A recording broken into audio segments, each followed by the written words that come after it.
customers wrong? They are. Mr. and Mrs. Carey are there. Hey guys, how you doing? Hello. Hey, good. Doing well, thank you. Okay. Thanks, Well, Jason. let's call this meeting to order. The second virtual meeting of the HPC, and it's May 28th, 2020. Welcome, everybody. Just to review what we're doing. The purpose of the commission is to approve certificates of appropriateness for new construction or major work, and to do so by conducting hearings and findings of fact when applications come before us. Our mission is to take no action except to preserve and approve that which is congruous with the special character of the Village of Pinehurst Historic District. I am Molly Gwynn, Chairman. I'm going to call the roll of the other commissioners. Terry Lertz. Terry, are you here? Okay. Tom Schroeder. Present. John Taylor. I'm here, Molly. Eric Von Salzen. Here. Richard Vincent. Present. Absent today is Jim McChesney, but also present from village staff, Peter Hughes, the senior planner, and Darren Burrich, who is the director of planning, and Kelly Brown, who is the planning and administrative assistant. We have a quorum, so we can proceed. This is a quasi-judicial hearing, so anyone desiring to testify must be sworn in, and we are required to consider only facts in this hearing. The proceedings are video recorded. The first order of business is to review and approve the minutes from the April 23rd meeting. Is there any discussion about the minutes? Any corrections? Do I have a motion to approve the minutes? So moved. Eric Von Salzen made the motion to approve the minutes. Is there a second? Second. Tom Schroeder seconded the motion. All those in favor, please signify by saying aye. Aye. Aye. Aye. Now I need a motion to recess the regular meeting and to open the public hearing. Do I have a Molly, motion? but point of order, before we go Yes. into that, I think it's best to do it outside of that. I noticed that there will be several times in the various things that we will consider today where the topic of hardy plank comes up, and it was noted that that was not addressed in the guidelines. And I'm just curious whether that, on behalf of the people who did the rewrite, was that intentional or was that an oversight? We did not mention hardy plank by name. Hardy plank comes under the general heading of modern substitute material. That is, it can be used as a substitute. Original materials are always preferable, but the hardy plank, we didn't name it because going forward, we don't know what other modern materials will be developed. So we didn't want to be so specific as to limit the materials to just hardy plank. But consider that as part of a broader category of, new materials that are being developed every year. Great. Thank you very much. I would be happy to move that we open the public hearing. All right, thank you. Do I have a motion to open the public hearing? So moved. John Taylor made the motion. Is there a second? Second. Second. Tom Schroeder seconded the motion. All those in favor signify by saying aye. Aye. Aye. Now I want to swear in Peter Hughes and the first applicant, who is Wayne Haddock. And I will just read this, and then each of you say I do at the end of it. Do you affirm that the testimony you shall give to the commission shall be the truth, the whole truth, and nothing but the truth? Peter? I do. And Wayne. All right, Thank you. I'll give you a call back since this meeting's over. All Thank right. you. This is also a time when I would like to ask the commissioners if to disclose information about site visits or any ex parte communication that you might have had. And I will simply once again call the roll. Terry Lertz. What area are you talking about? I'm talking about, did you visit the sites of the various applications we have today? Did you visit the sites? Well, certainly not the ones that are being developed, but the other ones I did. Okay. So you, and thank you. Tom Schroeder. Yeah, we do them on that roadside. Go to the administration and find lots of problems. We've got some people that need to mute their microphone. It's becoming hard. I know, I can hear that too. Go to Sanborn's office, find the Sanborn and Natalie. Peter, are you able to mute people? Basically, they'll see you and they'll tell you. So Tom, did you make site visits or do you have any communication to disclose? Okay, it looks like we got the background noise muted. I made a site visit to every one of the sites that's on the agenda, and I did not have any ex parte communication with anybody regarding any of these cases. Thank you. John Taylor, site visit, ex parte communication? I visited all of the sites. At 165 Barrett Road, I had a brief conversation with someone who said they worked for the contractor. I would not describe it as particularly material at all. Okay, thank you. And Eric Von Salzen? Site visits in all cases and no ex parte communications. Thank you. And Richard Vincent? Site visits in all cases, no ex parte communication. And I too, Molly Gwynn, visited all the sites, had no conversation. So that covers the disclosure portion. And now I think it's time for Peter to present the first application. Yes, ma'am. This public hearing is to consider a request within the Pinehurst Historic District for the construction of new single-family residence at 100 Fields Road. The property can be further identified in the Moore County Tax Registry by Moore County PIN number 856-205-079-778. The property owners are Dale and Mary Carey, and the applicant is Pinehurst Homes. Some background on the property: there have been no previous applications for this property, as it is a undeveloped lot. If approved, this structure would be considered a non-contributing structure. Some of the adjacent properties within the public hearing notification area are considered contributing structures. 80s Fields Road is considered a contributing structure. It was built in the 1920s, as well as 105 Fields is considered a contributing lot. And then in the 120 Fields is also considered contributing, and 40 Dundee is considered contributing. This is a map of the notification area for 100 Fields Road. It's located between Dundee and Spur and Kelly Road. It's located not what I would call the heart of the district, but just kind of off of it. The request before us is for the construction of a new single-family home and a detached garage. The applicant has submitted a site plan. The site plan is in conformance with all Village of Pinehurst PDO requirements. The applicant has submitted elevations for the front elevations.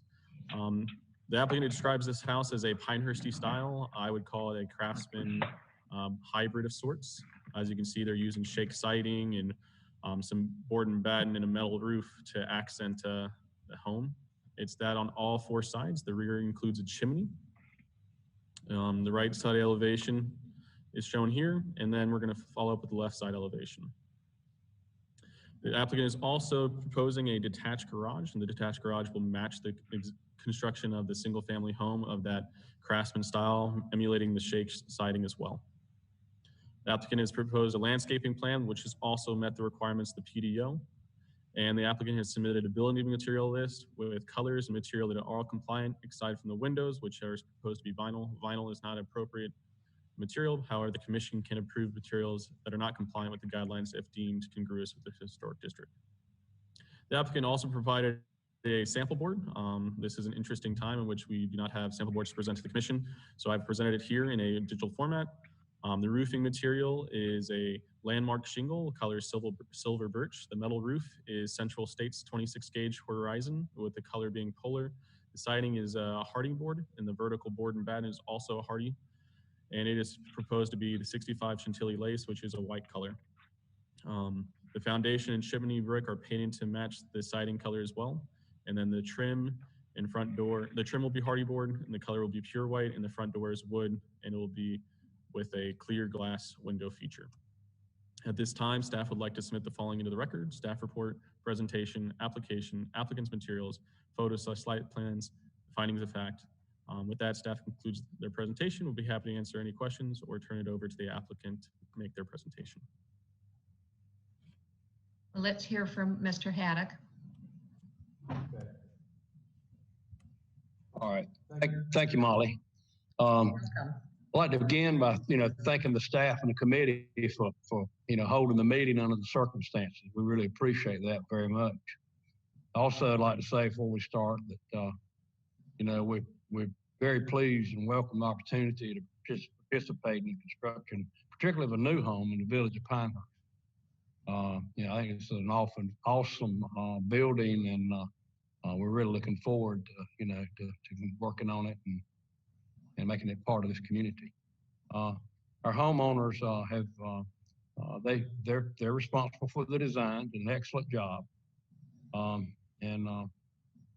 we like I said, we're pleased. We've got a nice presentation. I think we've got a good presentation on our materials that we'd like to use on the home also. But I don't know, what else to add other than, would certainly entertain any questions or concerns that anyone may have. Well, Wayne, thank you. Commissioners, do you have any concerns, or do you need more information from Wayne? Well, my observation of the lot was that you had a little forest there, and lots of trees are coming out, but it looks like you're saving some along the street, the sycamores and the... Yeah, we typically what we do, we don't take down any of the trees that are specimen that are outside of the building envelope itself or not in the driveway. We conserve all the trees we possibly can. And, we'll have we've got a landscape plan, but we'll follow up with a more extensive plan later on. Yeah, the general rule of thumb is that we will remove trees which are 10 foot or closer to the foundation, just for the safety of the house, so the tree doesn't grow, push, and crack the foundation over time, or otherwise be dropping debris on the roof of the house. Yeah. Anything outside of 10 feet will be preserved. Well, that area of fields just has some really nice hardwood trees, really nice canopies. So you were sensitive to that. I did have a question, and it had to do with the metal roof over the porch. I couldn't quite see if it's specified as white on your materials list. And I wondered why you chose a light color. It's not one of the suggested metal colors in the guidelines. Dark gray or dark silver seem to be, those were our suggestions when we wrote up the guidelines. So I'm wondering if you had any reason for that, or the Carries had a reason for that. Yeah, that color was selected specifically by our homeowner for the preference and style house that an appearance that they would like for it to have. Okay. It's not a pure white, Molly. It's actually labeled polar, and although it is light, you're correct about that. It is it's a little more in the gray family, but I don't want to mislead you. It's not. It's on our sample board, but it's not like a darker gray. Okay, so it's right up there next to the roof shingle. Yes. Yeah. Yeah. I think if you look at number 2 there, the siding, the trim that's pure white, you can kind of see the variation of Yeah, there's a little more contrast. That's good. There's definitely a nice contrast between the two, and it's a good blend for the shingle itself. Well, does anybody else have any questions? It's Eric Gonsalves, and I would like to know why you or the homeowners, as the case may be, elected vinyl for the windows, which is not in accordance with our guidelines? Vinyl these days is a much more superior product than it was even in recent years, as number as 8 or 10 years ago. Vinyl nowadays is carrying a 20-year warranty. It's using the same glass as a wood or a metal clad window, which should be supplied by Cardinal Glass. It performs the same as far as Energy Stars and efficiency is concerned. We don't see fading, warping, or cracking in vinyl windows nowadays like we used to. Vinyl windows are being installed all over the nation in $1 million plus homes, and it's become more of a standard of the industry. So it's a higher quality vinyl. Yes, ma'am. Yes. And vinyl these days it's become more common in the industry, especially seeing as how the price point of a metal clad window is approximately 3 times more than a vinyl, and they perform the same as far as efficiency. That's a good observation, and the committee might think about it. We built 6 houses last year in number 9 National. 5 of them had vinyl windows. So here's a modification on the materials list, Yeah. I guess. Yeah, We need a list of that. Yeah, I've built for 38 years, and for probably 25 of them, I never used a vinyl window. But all materials have changed remarkably and so much better. Hardy is as an example, is a brand name, it's a manufacturer, and Hardy Trim, and we are using the Hardy product. But Nichiha and other products are also made that are comparable to Hardy. It's kind of like you ask someone to hand you a Kleenex and it's not a Kleenex puff or something. Yeah. It becomes a brand name that people call. It's like Cultured Marble on stone, and it's Cultured Marble is also a manufacturer name. The correct wording for Hardy would be fiber cement siding. Yeah. Whereas there's other brands that like Allura and Nichiha is the same product, same warranty, different name brand, maybe different price point, but it's all fiber cement siding. Well, getting back to the windows, did you have any more on that, Eric von Salzen? No, that was very informative. Thank you. Okay. Yes, sir. Well, Wayne, Yes. what kind of muttons do you have on those windows? They're not, I mean, do they have some dimension to them? And about the millions in the windows. I don't know if they're UVG or STL. I think they're between the glass, Molly. I'll have to look and see. Okay, I was hoping for simulated divided lights, but I don't know if they're SDL. I don't have my window quote with me. I can send that information to you. I mean, I'm not certain. I don't want to tell you something that's not true. okay. It's just a better look because it has some dimension. It's not, it's Right. not like a flat grill. Right. Our homeowner is online. Dale, can you hear me? Yeah, I can hear you, Wayne. I think do that's you what they recall? are, but we'll have to double check. But I think also that quote, that was the quote that you had to go back to them for. So I don't know that. Okay. Yeah. So I don't know. All right. So it's an SDL. Hey, Molly, if the homeowners are going to testify, they need to be sworn in as well. I'm sorry. Okay. Sorry All right, about that. So homeowners.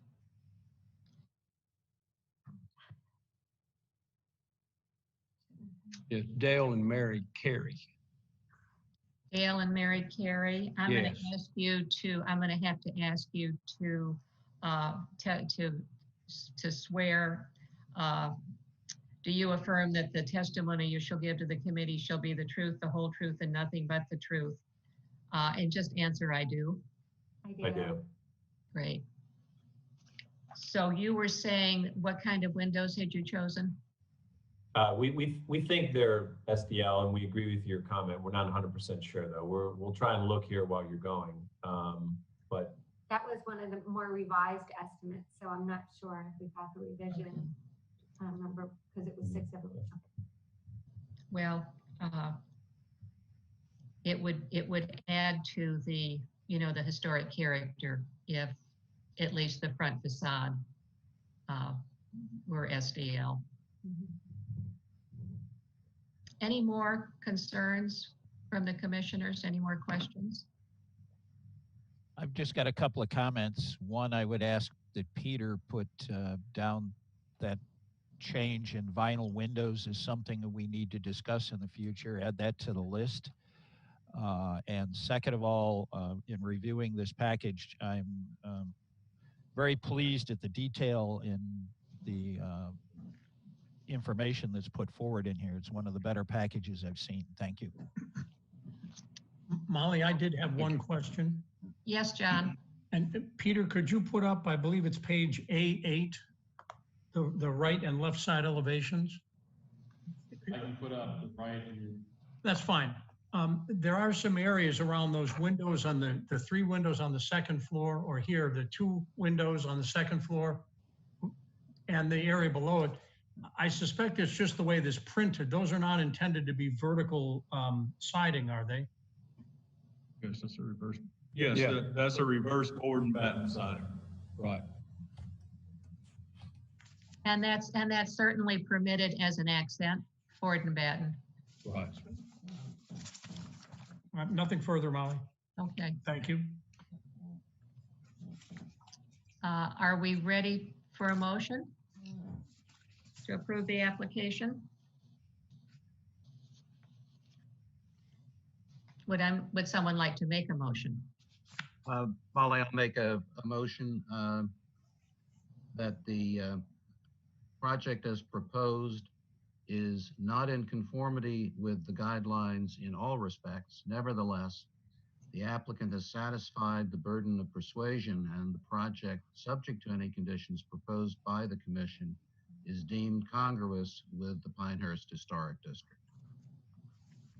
Thank you. Is there a second to Eric's motion? Second. John Taylor seconded the motion. I'm going to call the roll for your vote. So Terry Lurtz, Tom Schroeder, Agree. John Taylor, Agree. Eric Von Salzen, Aye. Richard Vincent, Agree. and Molly Gwynn says aye. So your COA is approved. And Wayne, I'm excited about a new house being built too. Yeah, and that's Fields Road is such a nice location. It is that. I'm looking forward to it myself, very much so. It's gonna be awesome. Can't wait to see it. Thank Yeah, you. me either. So are the carries. Thank you very much. Thanks so much. All right, give me a second to get the next applicant in here and set up, and then we'll start with the next case. Thank you, guys. Okay, thank you.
Can I you do. see? Thank you very much. So Peter, go ahead. Molly, we need disclosures and ex parte covered real quick. For each one, I sort of thought we did a blanket one. Okay, that's fine. Yeah. Just a second. All right, thank you, Molly. This public hearing is to consider a request within the Pinehurst Historic District for exterior modifications to include the replacement of existing vinyl siding with hardy lap siding, replacement of cedar shakes with hardy shingles, replacement of existing roofing shingles with architectural shingles, replace green shutters with black shutters, and removal of a pergola at 25 Maple Road. The property can be further identified in the Moore County Tax Registry by Moore County PIN number 856-209-075-032. The property owners are Sam and Kathy Carlisle, which is not correct. It is actually Megan Shaw, and the applicant is Michaels Construction. The background on this property: according to the National Historic Landmark Survey, the primary structure at 25 Maple Road is a contributing structure. The structure was built in 1915, making it 105 years old. There have not been any previous applications for COAs on this property. The historic district wasn't established in 2006, so that could be the reason why we haven't seen an application yet. 25 Maple is a one-story German-sided cottage that has a gabled roof and a front shed dormer, a side sunroom, and a remodeled entrance. Adjacent properties include 15 Maple, 20 Orange, which are not considered contributing structures. And then we have 30 Orange, 35 Maple, and 190 Maple, or 190 Palmetto, with only 35 Maple being constructed in 1912 considered a contributing structure. This is the notification map for the properties adjacent to 25 Maple. Number 7 is just a vacant piece of property owned by the village, so they were notified, but we have no issues. The request from the applicant is proposing to resurface the exterior of the building with different material than which was an existing material. The existing siding is vinyl and the proposed siding is hardy, so seeing a transition away from vinyl is something that we encourage. The existing cedar shake siding is proposed hardy shingles, and while we encourage to maintain existing materials, a substitute material is acceptable according to the guidelines. The existing roofing material to asphalt shingle and the proposed roofing is architectural shingles. This is a minor change in material. Asphalt shingles are not as sturdy as architectural shingles, and the applicant's matching the existing color. The applicant is proposing to remove an existing pergola. Removal of site features is permissible, and the proposed site feature is not original. The applicant is proposing to add multiple windows and doors. Sorry, this is an old one. I apologize. The applicant is proposing paint colors that are congruous with the Village Pinehurst color palette. The applicant submitted a proposed site plan. Typically, we wouldn't have a site plan submitted for something that's resurfacing, but he is taking down the pergola. The pergola is notated as the carport depicted in the picture. Here's the front elevation. As you can see, we have a hardy board lap siding, and all we're doing is replacing the siding with a different material. Same thing on the left siding, but we have the shake shingle at the top, giving it a nice accent along the left side elevation. Here we have the right elevation, mirroring the same thing. And we have the rear elevation, once again, showing the changes. The applicant also submitted exterior photos that was asked by staff to show the existing exterior surfaces. As you can see, we're not seeing any change. Once again, we're just changing the material.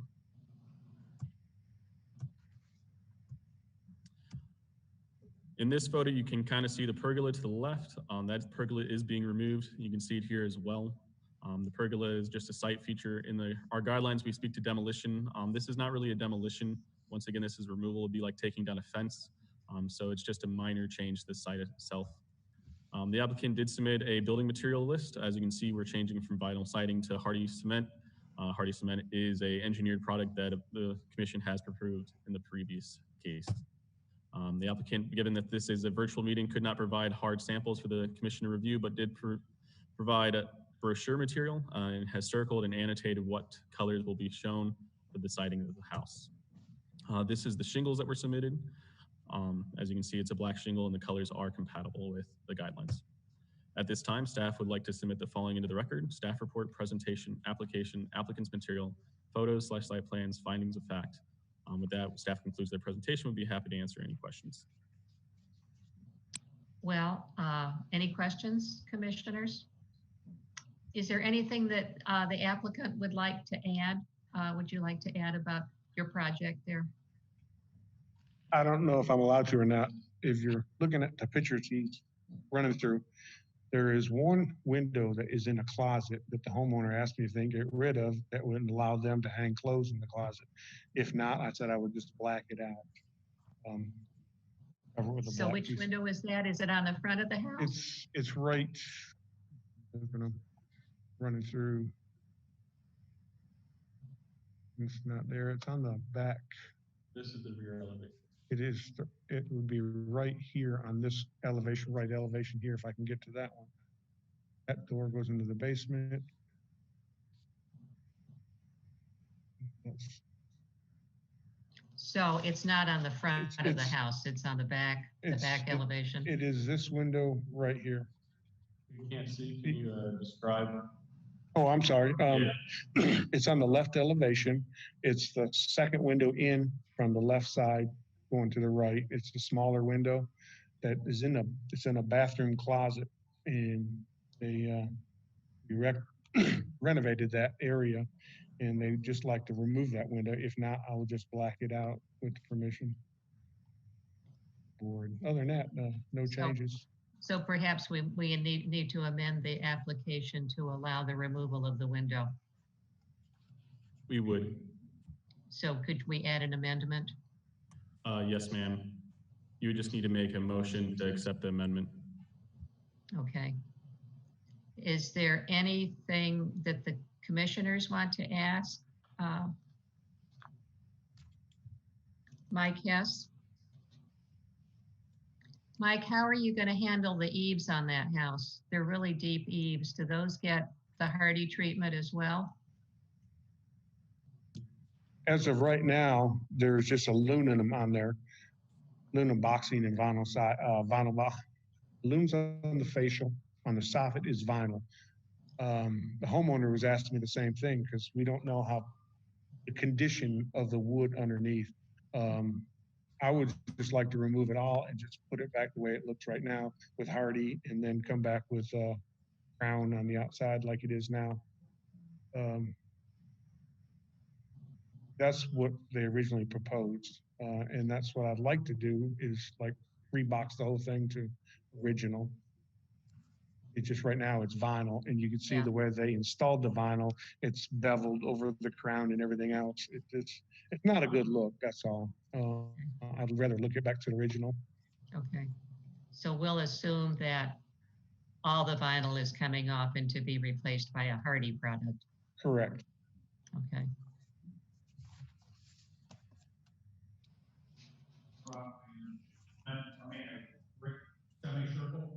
Terry, you're on mute still.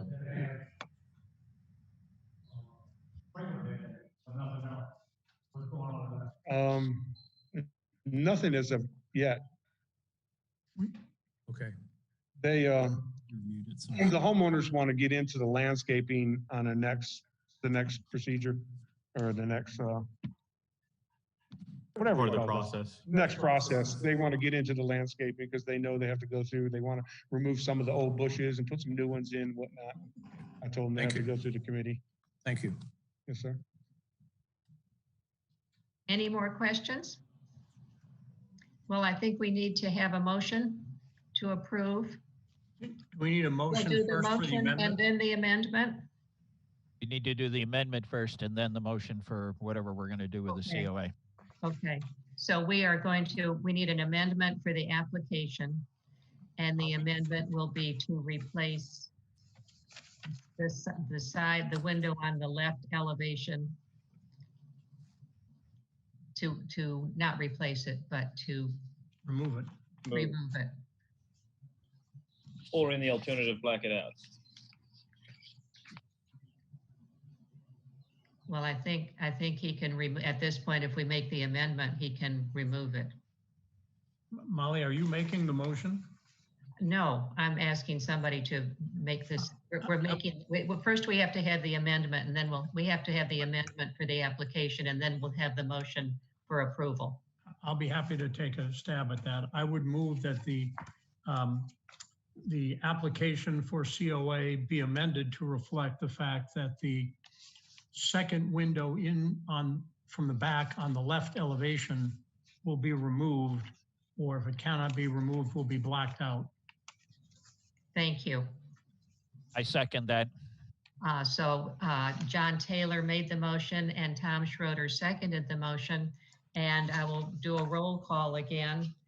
Terry Lertz, how do you vote? Aye. And golly. Tom Schroeder, Aye. John Taylor, Aye. Eric Von Salzen, Aye. Richard Vincent, Aye. Molly Gwen, aye. So the amendment has passed. And now we need a motion to approve. So moved. We need the motion stated.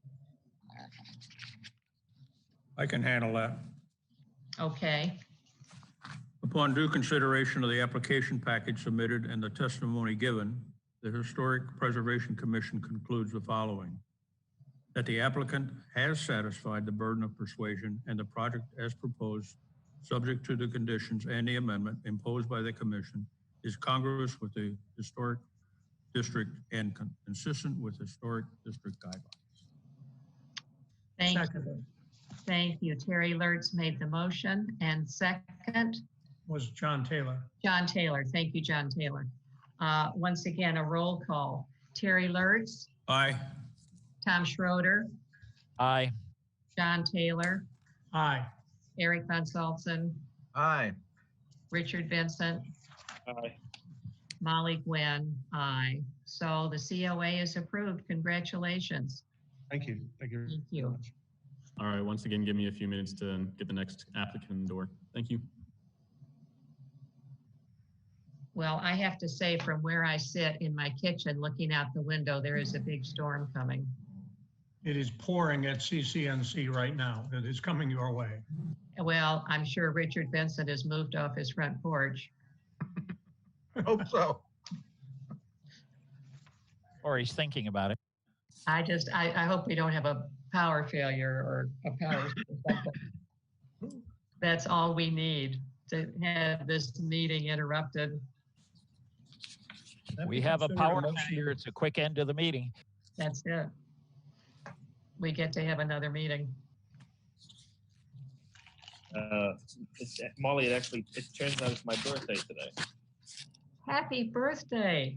So, that's why I'm sitting on the porch. This is like my one quiet time this afternoon where I get some peace. Well, happy birthday. Weather is headed your way, sir. I know. Yeah. I see it. And so we shouldn't keep you too long because you probably have a little celebration planned, or your wife does. Business as usual. This is fun.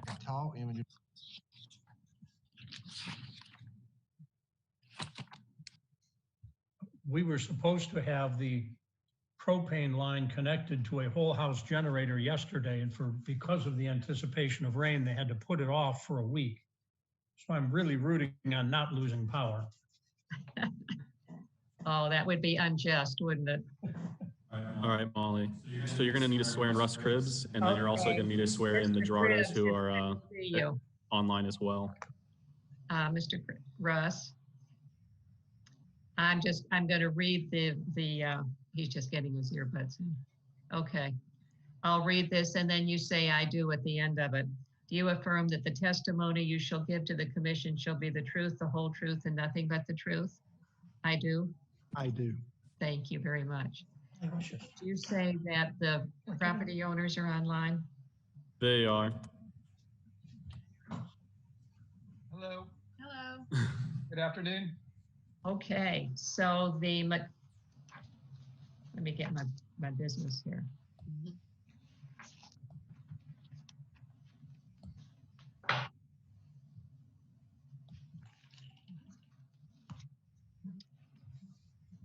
And you are Mr. and Mrs. Gerardo? Gerardo, ma'am. Yes, ma'am. Gerardo? Yes. So I'm going to swear you in as well. Do you affirm that the testimony you shall give to the commission shall be the truth, the whole truth, and nothing but the truth? I do. I do. Thank you very much. So Russ, tell us about the project. No, Peter, you go first. Molly, I'll go first. Thank you, though. This public hearing is to consider a request within the Pinehurst Historic District for exterior modifications to include the removal of one window, removal of multiple trees, and paint portions of the exterior of the structure at 165 Barrett Road. Property can be further identified in Moore County Tax Registry by Moore County PIN number 855-212-97-1112. The property owners are Matthew and Michelle Garrett, and the applicant is Cribbs Construction. According to the National Historic Landmark Survey, the primary structure at 165 Barrett Road was constructed in the late 20th century, is not listed as a contributing structure. No previous COAs have been issued for this property. 165 Barrett is a one-story ranch house clad in brown brick. The adjacent properties, there are a few that are pretty historic. We got 80 Carolina Vista, which is the Carolina Hotel, which was erected in 1899 to 1900 and opened to the public in 1901. It is considered a contributing structure. And then we also have 30 Cadell Road and 40 Cadell Road, which are two. One is a German-sided 1.5-story home, and the other is a 2-story German-sided frame house, which were both built in 1950 and considered contributing structures. This is the map of the notification area for 165 Barrett. The request before us is the applicant is proposing to remove a bay window. The removed window will be replaced with the bricks to match the existing. So the hole that's created by the window will be bricked over. The applicant is also proposing to move a skylight. The removed skylight will be replaced with shingles to match the existing roofing. The applicant is also proposing to repaint the house white and the front door black. The proposed color choices are compliant with the Village of Pinehurst color palette. In addition to those changes, the applicant is proposing to remove 6 trees, 5 in the rear, which are visible from the public right-of-way, which is unique to this lot because most rear yards will not have trees visible from a public right-of-way, and 1 in the front yard. This is the submitted photo from the applicant of the bay window to be removed. This is an additional photo to show the protrusion out from the wall. And the lower skylight, the lower skylight there on the right is the one that is proposed to be removed. And then, like I said before, will be shingled over with to match the existing shingles. This is the front door that is proposed to be painted black. And then this is the front yard tree that is proposed to move. The removal of this tree shouldn't affect the congruency of the home because, as you can see, there's many trees in the front lot. It shouldn't affect the canopy. And the majority of the reason to remove this is it's been starting to uproot. So it's just a safety concern that they would like to remove from potentially falling in the future. And then in the rear yard, they have 5 additional trees. A lot of them they want to remove for the safety concerns. Once again, they have some young children and these trees are located pretty close to the home. In addition to that, as you can see, the closest one in this photo is pretty close to the foundation. There's concerns that the roots will one day reach the foundation and affect the structural integrity of the home. But in addition to the safety concerns, the applicant is proposing to remove these trees because they want to create an outdoor space to enjoy, which is a common thing throughout the backyards of the historic district to have a usable outdoor space or a backyard, so to speak. This is looking at it from Cadell Road. As you can see, there are still a lot of mature trees on this lot. But that being said, taking down these trees would affect the tree canopy. So that is something that the commission should consider. But as I said before, there are definitely some safety concerns that are valid in when considering this as well. The applicant did submit building materials, which is different from what we've seen before with our other applications because this was submitted online. So the windows are to remove bay window, brick over with the existing brick, remove skylight to shingle with matching shingles. And then we also have other, which is remove trees, replace trees with the grass, and the color would be natural. At this time, staff would like to submit the following into the record: the staff report, presentation, application, applicant's materials, photos/site plans, and the findings of fact. With that, staff concludes their presentation and would be happy to answer any questions. Any questions for Peter? Russ, can you add to what Peter has said? Is there anything you'd like to add? The only thing I would like to add is that the reason to remove the bay window on the right elevation is that we want the clients, the homeowners want to enlarge the kitchen. And also I would like to request that if we can't get us a brick to match, now we are going to paint the exterior eventually, but in order to, I'd like to request, and I should have done this already and I apologize, but it would be nice, there is some siding on the house and it would be nice to have that approved as well in case we can't find a suitable brick to match to fill in that window. And we could talk about that and I'm happy to answer any questions, but then I've asked the Gerardos to join us so that they could speak to the tree removal and why. So does anyone have questions for Russ Cribbs about the house? I do, as far as the removal of that window. So if I understood your most recent explanation, if you can't find brick to fill in that hole where the window is removed, then the intent would be to put siding in there? Yes, sir. Yes, sir. And Peter, would you go to another picture in the front that shows the siding that we would want to do? See the gable, Mhm. that vertical siding. So you would just match that Correct. and everything painted white in any case? Correct. I do think that would blend much better. It's really tough to match old brick. Understand. I was just asking for clarity to make sure I understood it correctly. Okay. So that could be a, do you want to amend your application then to reflect that? Yes, ma'am, I would. Okay. Well, before we get into the trees, let's us craft this amendment. I think Terry had something to say or add. Oh, Terry? Oh, never mind. My apologies. Trees. Okay, we want to talk about the trees. I noticed in the front yard, there's all the trees that are to be taken out are banded. There are 2 trees banded in the front, but only 1 on the application. Yeah, so one of the trees is diseased. If you looked up, all the branches are dead. Diseased trees can be removed by staff approval, and I've approved that pending an arborist saying that it's diseased officially. It'd come out regardless of what we do. Exactly. The one that's on the right of the driveway. Right. Yeah, that one would be coming down regardless. 70% of the tree branches and limbs are dead.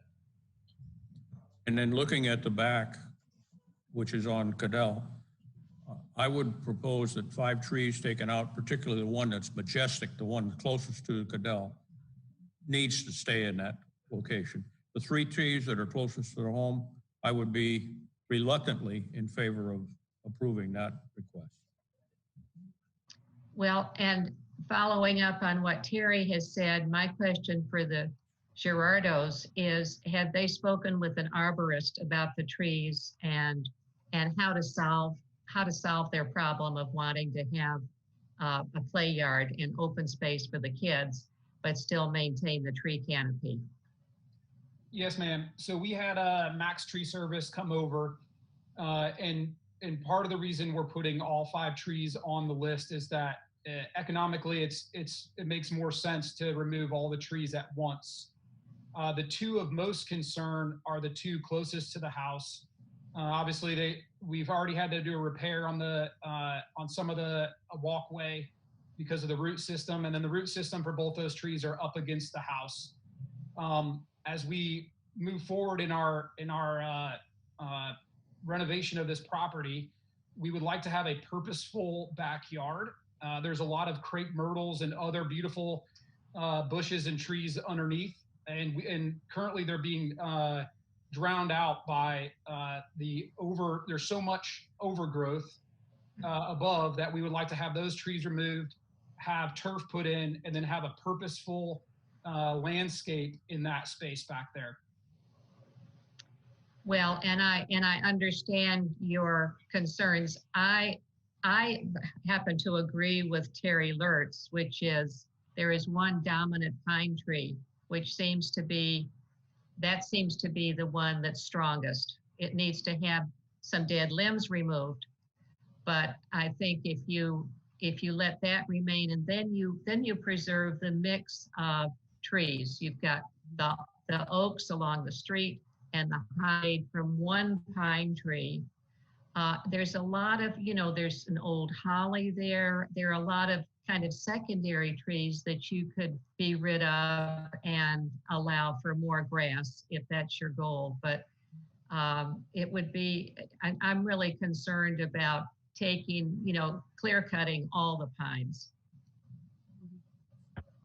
I think our number one concern is safety. because of, as you mentioned, the dead limbs with the pines. I mean, they have been growing there unattended for many years at this point. And as we cleared the yard and worked on it, several of those pine tree limbs were laying down on the yard. And, you know, we have 3 small children, and this will be a play area for our family. And we don't want any big, giant tree limbs to come down on anyone in our family.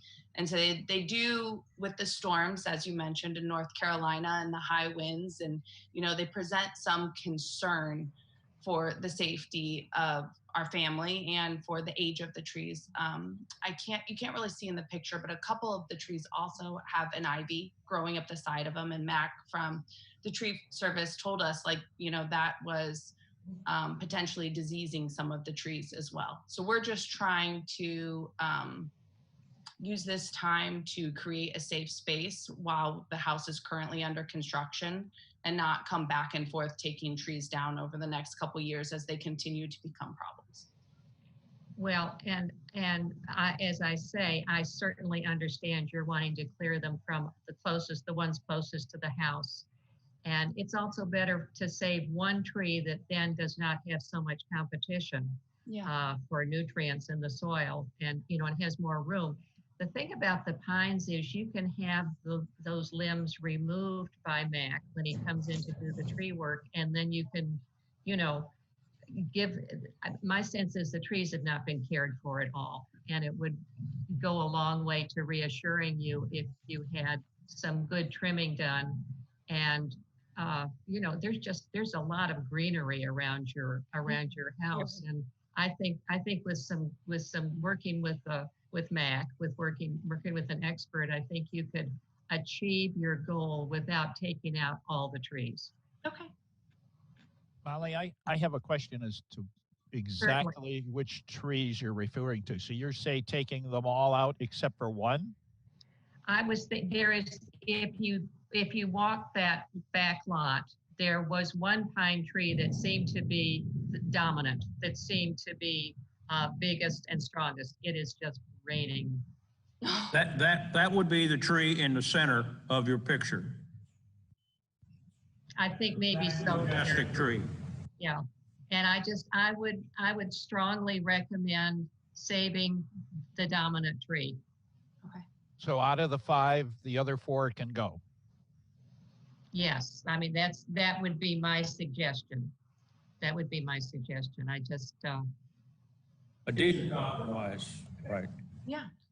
This is Eric. I don't want to be hard-nosed about this, but it seems to me, before I'd be willing to make a decision one way or another about the removal of these trees, I'd want to hear from an arborist or other qualified expert. I can't really tell, either from the photographs or from my own view of the property, which trees, if any, represent a danger to the property or to the property owners.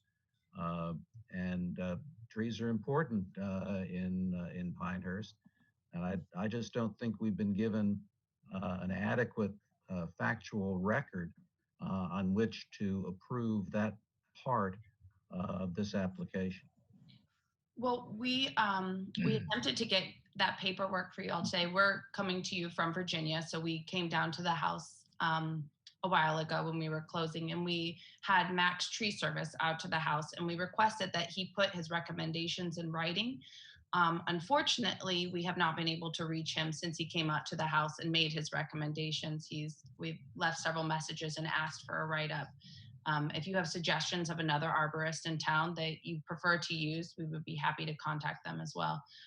We were there, both of us were present for a meeting with Mac, but he hasn't followed up with anything in writing. My family has used a certified arborist, not recently, but years ago, was quite qualified. The name escapes me at the moment, but at the time he was the only certified arborist in Pinehurst, so he should be relatively easy to find.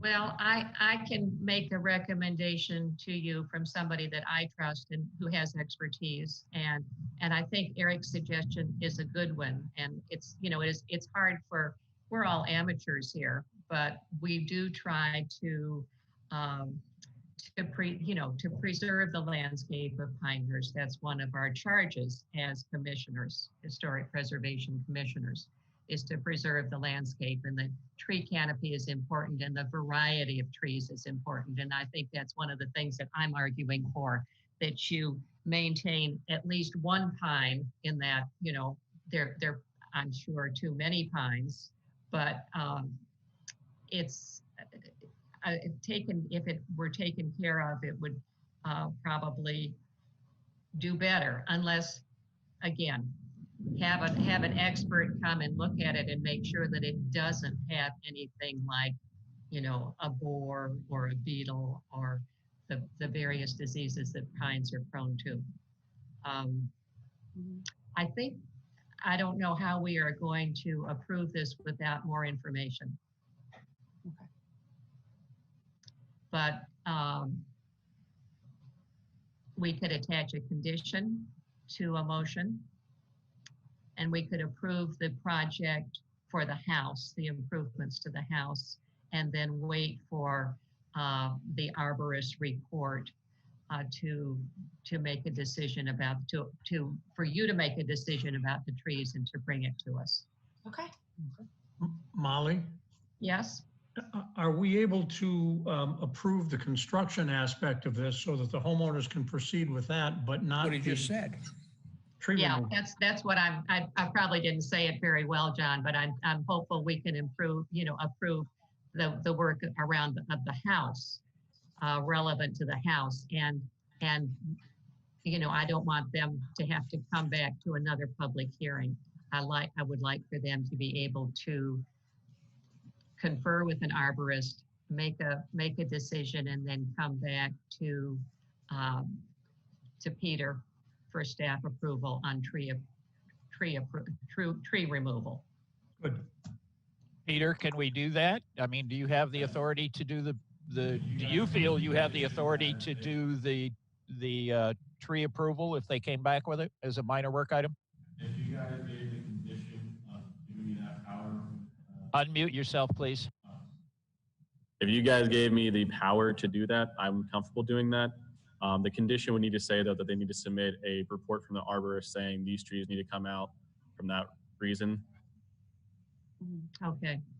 So it would yeah. come to you with the arborist report. Yeah, just like when we do anything when there's an item that's missing, like for the 83 Short Road, Bart Boudreau's project, you guys wanted to see elevations that showed more technical detail. Yes. You approved the case with the condition that I reviewed the technical detail to make sure that it was compliant. We could do that here as well. That technical detail states that the trees that are coming down, the 4 that you guys have agreed on or compromised to, are a safety issue or disease or meet some type of criteria. And if only 3 of the 4 do, then only those 3 would be coming down. Okay. Is that agreeable to the homeowner? Yes. Yes, ma'am. That works great for us. Okay, and then I will owe you some information about my tree guy, but let's go ahead with our business here. Thank you. We probably need the amendment for the siding. Amend the application to reflect the addition of siding over the hole left by the bay window. That's correct. Then we also need looking at a condition then of the thing to the trees. Make that a condition. Yes, but that'll come in the motion for approval. We'll approve with a condition. But let's craft our amendment first, because we're amending the application with something that Russ said he should have added to the application, but we're going to amend the application to allow the use of siding to cover the hole left by the bay window. I think you just made the motion, Molly. That was the amendment? Yes. Okay. Well, So can someone say that again? yes, let me say it so the chair doesn't have to make the motion. I move to Amend the application. grant the amendment requested by Mr. Cribbs to allow the space from which the bay window is removed to be covered with siding rather than brick if it proves to be too difficult to find matching brick. Thank you. Second. Do we have a second for the amendment? Second. Is that Tom? Terry. Terry. Okay. Eric Von Salzen made the amendment and Terry Lertz seconded the amendment. And I'll call roll again. Terry Lertz. Aye. Tom Schroeder. Aye. John. Aye. Eric. Aye. Richard. Molly Gwen, yes. So the amendment has passed, and now we need a motion to approve with a condition. Is it a condition or is it a further amendment to delete that portion of the request? It'd be a condition for the trees.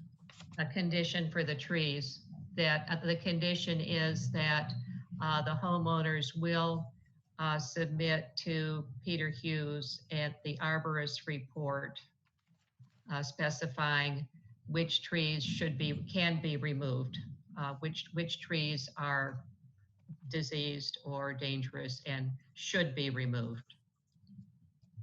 And are we simultaneously authorizing Peter to take appropriate action based on that? Well, because they're going to submit the report, and so he will act according to the report.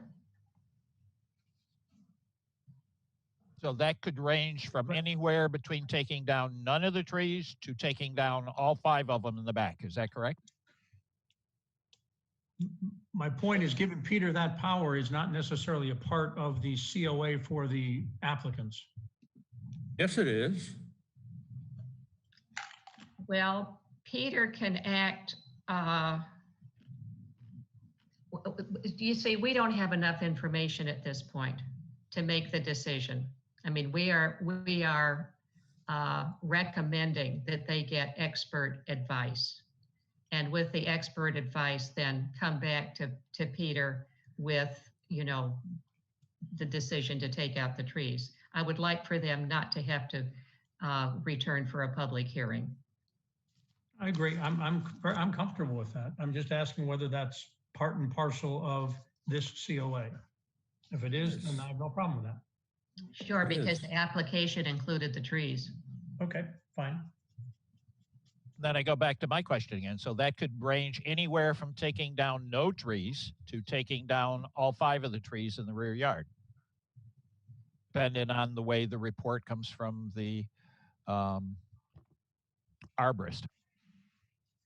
I would assume, yes, Tom, I would agree with your interpretation, Tom. Yes. I mean, one tree appears to be dominant and healthy, but that might not be the case. What you're saying is perhaps we should word the condition so that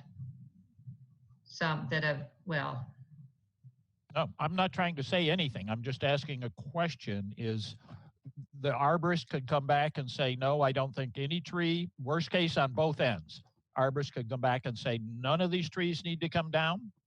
Or the arborist could come back and say, every one of them is diseased and needs to come down. And probably the reality is somewhere in between, but that's the maximum on both ends. And as long as everybody agrees with that, that's fine. And if he says that they're all diseased and they have to come down, understandable and certainly, approvable by the commission, even though we try to maintain trees. If they're diseased, then there's every good reason to take them out. So Peter has the authority when we make this condition, then Peter's going to have the authority to go anywhere from none to all. Peter, how do you feel about that? I'm fine with that. Just add one more thing beyond the disease. Remember the closest ones to the structure, we're worried about the foundation. Yes. So just add that into the motion if you would, because I'm not sure if all of them would qualify as disease. Not that I'm trying to get more trees taken out, it's just if we limit to disease, then maybe we're not addressing the concerns the applicants are presenting. Disease and damage to the structure of the home. Mm-hmm. So that they need, the condition is that an arborist report will be submitted regarding the tree's condition and their threat to the foundation of the house. To the home in general. And only the trees recommended by the arborist may be removed. Okay. I got a suggestion, and not to belabor the point, but if we made the decision to take out the 3 trees closest to the home, which are impeding on the structure, and leave the 2 closest to Cadell in place, would that be acceptable to the homeowners? Yeah, I think that that would be. That way we can acceptable. get it done tonight. Yeah. I think that the 2 closest to the house are of our greatest concern, with the smaller one there in the middle. In addition to that, we would like to get those out because we do feel like those are a hazard to the house itself. And I think that we can create a purposeful landscaping with the 2 other trees based on your guys' concerns, and I think that would look very nice. My problem is I'm not prepared to vote in favor of that because I simply don't know enough about those 3 trees. I'm sure you have good reason in your own mind for wanting to remove them, but I don't think I have the information sufficient to allow myself to vote in favor of doing so. But if you get, well, that's okay, Peter, Eric. Just vote against. Just vote no. I'm saying that I intend to vote against, and I would urge the other commissioners to do the same because they're in the same position that I am. Understand your position, but each commissioner is an independent entity and gets. Absolutely correct. Absolutely correct. It's likely that it sounds like the family has younger children. It's likely that if they come back and install a fence or do some sort of play yard out back, they're going to be looking at potentially removing other trees. So this doesn't preclude you in the future from coming back based on an arborist report and presenting those recommendations to us to make a decision. But I'm with Terry. If you all want to remodel this house and there's a way where we don't have to keep you waiting on us, if there's something that we can agree to today based on the information we have that everyone is comfortable, why don't we do that? You're not precluded from coming back a month from now. You may have a fence you want to, there may be a minor work piece that you want to come to us with or come to Peter with. So I'm with Terry on that. If we're all comfortable just voting. Okay, so then we will have a motion with the condition that we will allow the removal of the trees closest to the house. Correct. 3 trees, yes. Which is 3 trees. 3 trees closest to the house. Okay. So having gotten some kind of a resolution to this in our minds, who is ready to make the motion? I guess since I started this thing. On due consideration of the application package submitted and the testimony given. Terry, just 1 minute. Are we allowing them to remove the one in the front, just to be clear? Because we didn't talk about that one explicitly. I don't think there were objections to that. Okay, I was just making sure that that one's still allowed to be removed. Right. Yes. Upon due consideration of the application package submitted and the testimony given, the Historic Preservation Commission concludes the following: that the applicant has satisfied the burden of persuasion and the project as proposed, subject to the removal of the 3 trees closest to the house and the one in the front. Those conditions imposed by the commission and is congruous with the historic district and consistent with historic district guidelines. Is there a second to the motion? I'll second it. Tom Schroeder. Tom Schroeder seconded the motion. Terry Lurtz made the motion. Tom Schroeder seconded. So Terry. Discussion? Is there discussion permitted? Is there discussion? Certainly. Is it better, this is a friendly suggestion, I have no problem with it as stated, is it better for us to state what we are taking out of the application, which is that they may not remove the 2 trees closest to Cadell? They asked for approval, John, of removal of the trees, so that's what we're trying to grant, rather than something stays in place. Yeah. Fine, thank you. I think it's good. I think it's good. Okay. So we'll move to a vote. Terry, I'm in favor. Tom Schroeder, I'm in favor. John Taylor, In favor. Eric, Nay. Richard, In favor. Molly, yes. So there are, the motion passed, and I think Eric has previously stated his objection to the approval, which is that we, are still without the arborist opinion on the condition of the trees. Is that correct, Eric? That's correct. Okay. And you But it's voted important. and you voted a nay on that motion. Is that correct? That's Yes. correct. And so I was just clarifying his reason for voting against. All right, so we're moving on. The COA is granted based on the 5-to-1 vote or whatever. And the next case is, 600 Linden. oh, our old friend.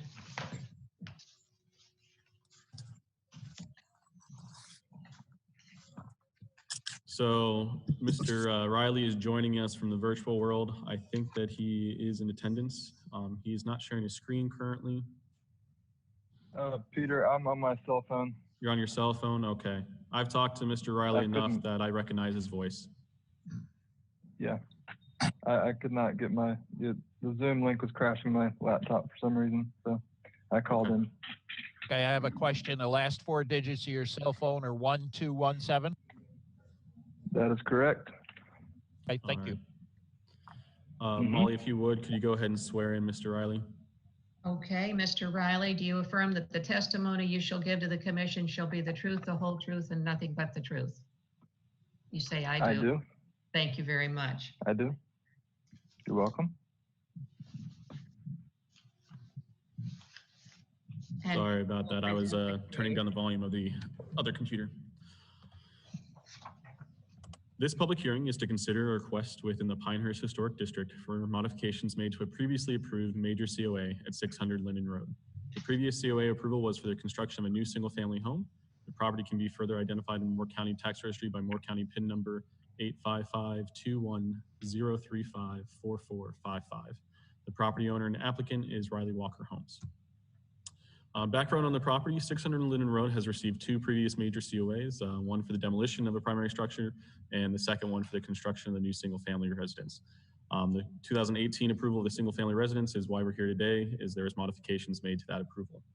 In addition to those 2 major COAs, there was 3 minor ones for the addition of a gravel driveway in 2019, restoration of accessory structure in 2019, and then minor corrections to a previously approved COA. So Mr. Riley and I approved some minor adjustments to the COA that staff can do, but we're bringing forth the major changes before you today. According to the National Historic Landmark Survey, the primary structure at 600 Linden Road, it was not a contributing structure. It is built in 2020 and will get CO'd hopefully shortly.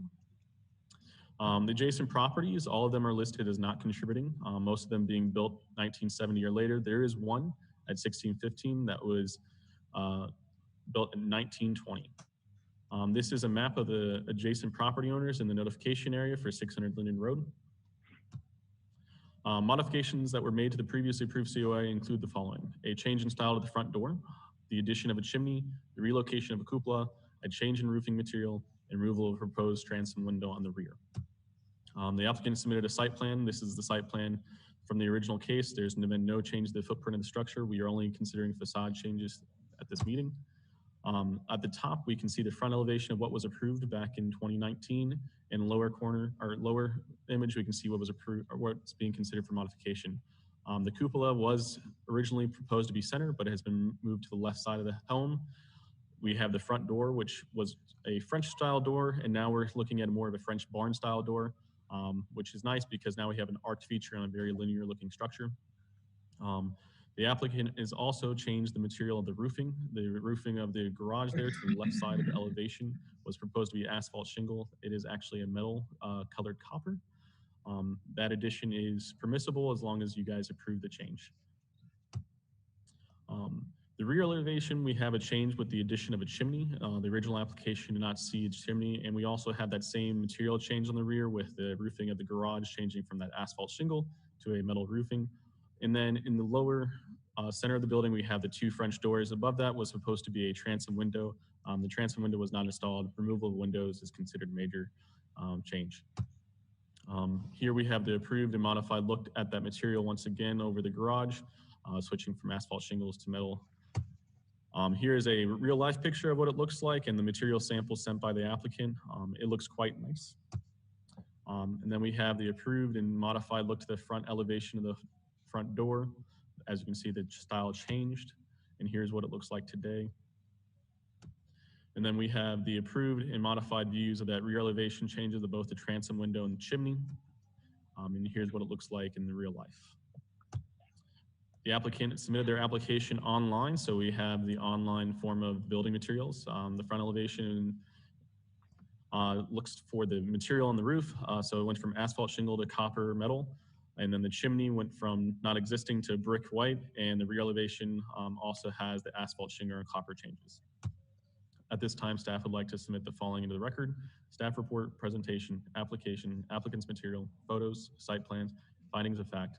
And with that, staff concludes their presentation. Would be happy to answer any questions. Do the commissioners have any questions of Peter? Does Mr. Riley have anything to add to the staff report? Not at this time. Okay. Do the commissioners have questions of Mr. Riley?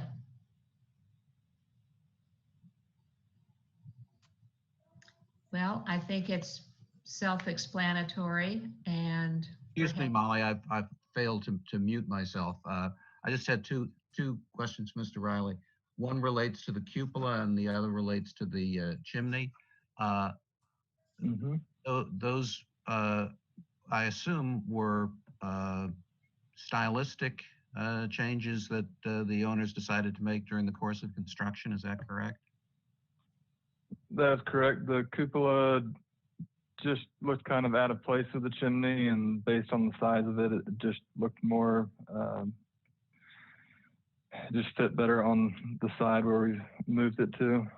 The word I'm looking for is escaping me, but it just looked better over there. And the addition of the chimney was because after the vent was installed for the gas fireplace, it was very unsightly, and I decided to add a chimney to it to cover it up so it didn't look so bad. You've now solved the mystery that I had there. If there's a chimney, there's got to be a fireplace, and now I have. Yeah, the vent after they installed the vent on the roof, it was just ugly, and so the only way to solve it was to put the chimney on. Got it. Thank you for the vent-free fireplace. Yeah, no problem. Okay. Anybody else? Well, I think proportional is the word I was looking for. Sorry, the cupola is more proportional on that roof. Sorry to interrupt. That's all right. Go ahead. Well, I think then that we are ready to have a motion. Would anybody like to do that, or who would like to do that? I'll do it.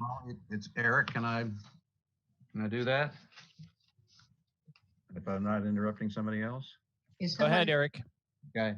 I move that the applicant has satisfied the burden of persuasion and the project as proposed, subject to any conditions imposed by the commission, is congruous with the Pinehurst Historic District and consistent with the Historic District guidelines.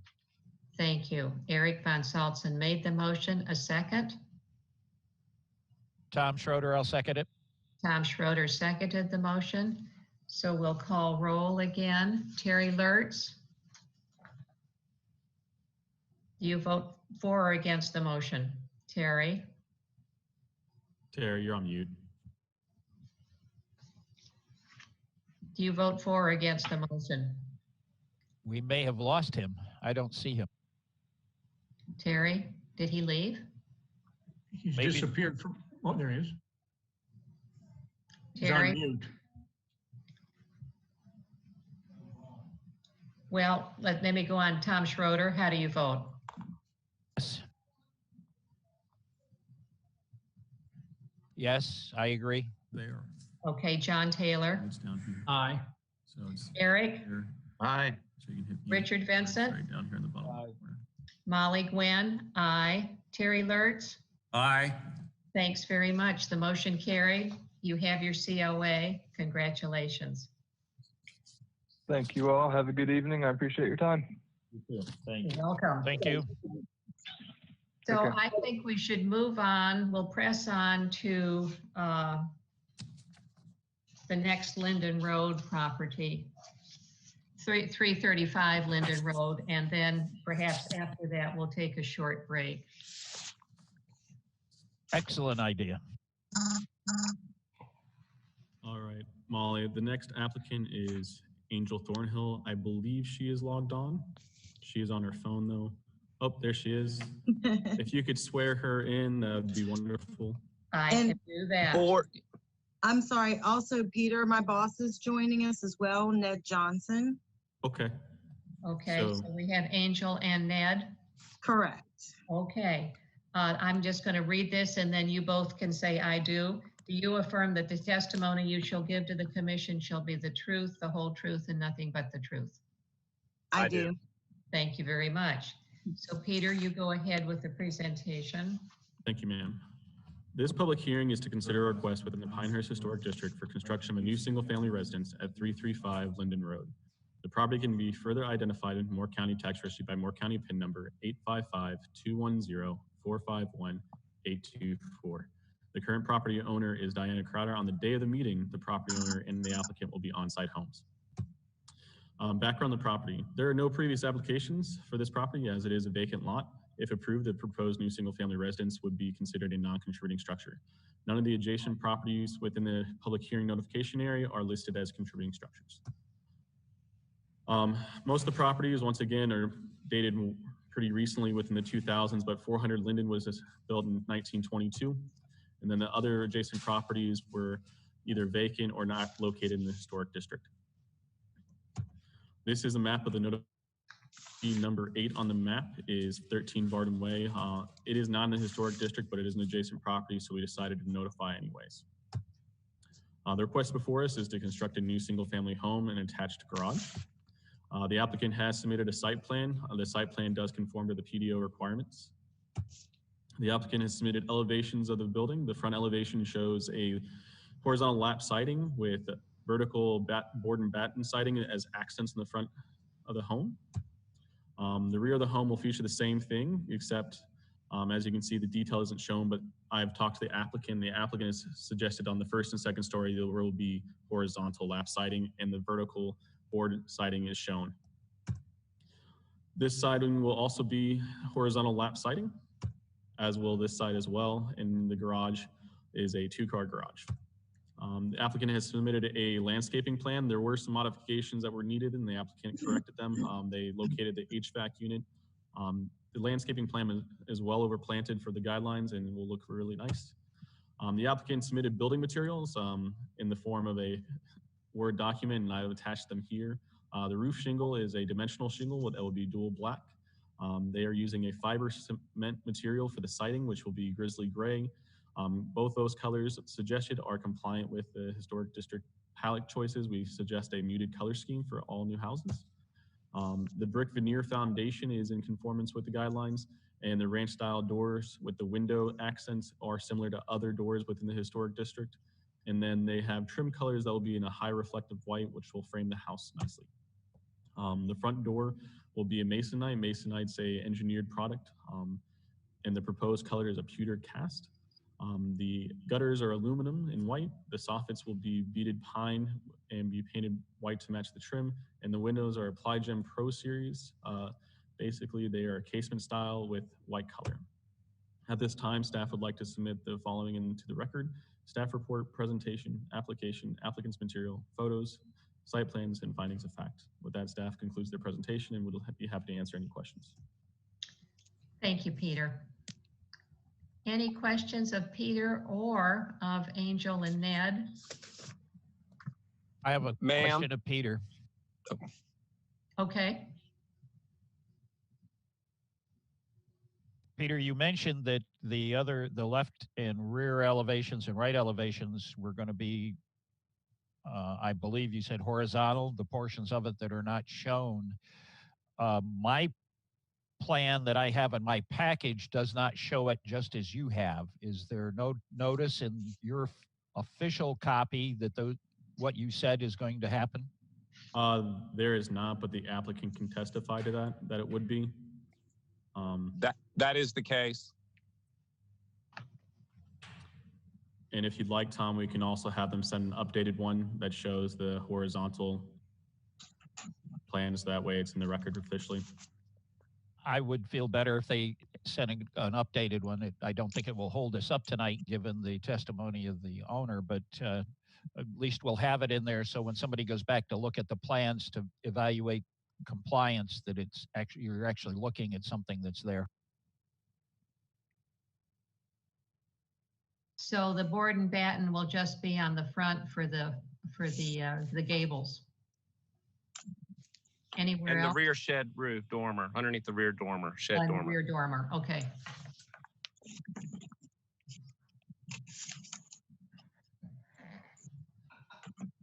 Any more questions?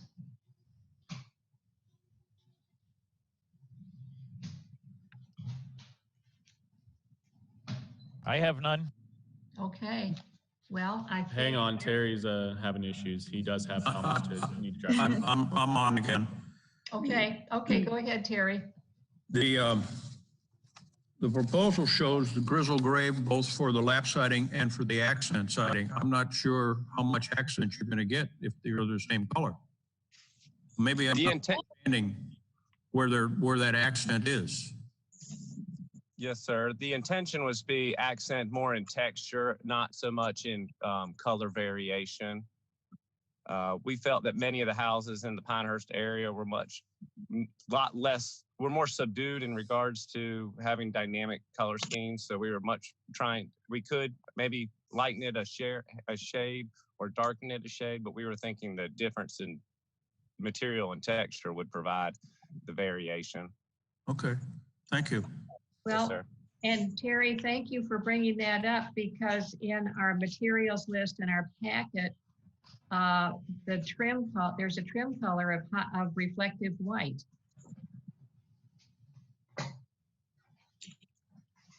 It's pretty much a bright white. Yes, ma'am. Yeah, so that's really your trim color is like your accent color, right?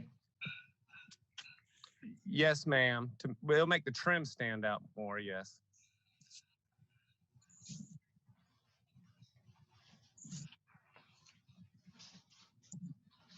And trim is around the windows, the columns? Around the windows, corner boards, fascia, soffits, wrap the garage. The garage doors will be white to match. Those type of areas. Okay. So where does the accent color go in? There is no accent color per se. We were accenting by using a different material and type of texture, so to speak, when you're looking at the house versus creating that variation through the horizontal and the lap versus trying to create it just by a color. Okay, I understand. Okay. And the glass, you're going to use a special glass panel on the door? It's a clear glass door, but it does have a privacy rating, so it's not crystal clear. So it does have some obscurity to it, but it's hard to put that on a Word document. But yes, ma'am, it's glass, clear glass, but there will be some obscurity to it, so that if a visitor or someone came to the front door that could not see directly through the front door, it's clear as day. But it won't be anything like a shower. Some shower door may be in like certain places. It's going to be still clear. Well, it doesn't come off looking like a film, does it? No, ma'am. No, ma'am. It's more like like a air bubble in a water glass or something, but doesn't have like circles or anything. It's just to kind of give it a little bit of obscurity. Okay. Maybe like a leaded glass appearance might be a more accurate description of it. Okay. Any more discussion? Well, then, let's have a motion. Okay. Who's ready with the motion? I'll do a motion. Okay. Upon the due consideration of the application package submitted and the testimony given, the Historic Preservation Commission concludes the following. The applicant has satisfied the burden of persuasion and the project as proposed, subject to any conditions imposed, which are none, by the commission, is congruous with the Pinehurst Historical District and consistent with the Historic District guidelines. Thank you, Tom. Tom. Second. The motion and the second Second. from Terry Lurtz. Yes. Okay. Second from Terry Lurtz. All right, I will call the roll again for a vote. Terry, how do you vote? Aye. John? John Taylor? Eric Von Saltzen? Sorry, aye, Molly. Okay, aye for John. Eric Von Saltzen? Aye. Richard Vincent? Aye. Molly Glenn? Aye. The I application- also vote aye. I'm sorry, I didn't mean to leave you out. That's all right. okay. I just wanted to squeak COA in is there. approved. The COA is approved. Congratulations. Thank you so much. We appreciate it. Thank you. You are welcome. So commissioners, let's take about a few minutes break and return. I have 5:34, so, 6, 7, 8 minutes, something like that. Okay, Sounds good to me. all righty, we'll be back.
I am.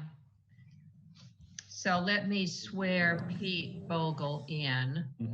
That's all you get. Would you like Pete, I'll just say I do after I read this to you. Do you affirm that the testimony you shall give to the commission shall be the truth, the whole truth, and nothing but the truth? I do. Thank you very much. Peter, go ahead. Peter Hughes, are we recording now?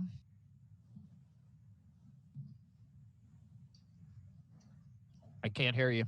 I can't hear Peter. We were recording the whole time during the break, so we never stopped recording. Oh, okay. Okay, just checking. It'll be edited out of the video when we post it online for record. Okay, thank you.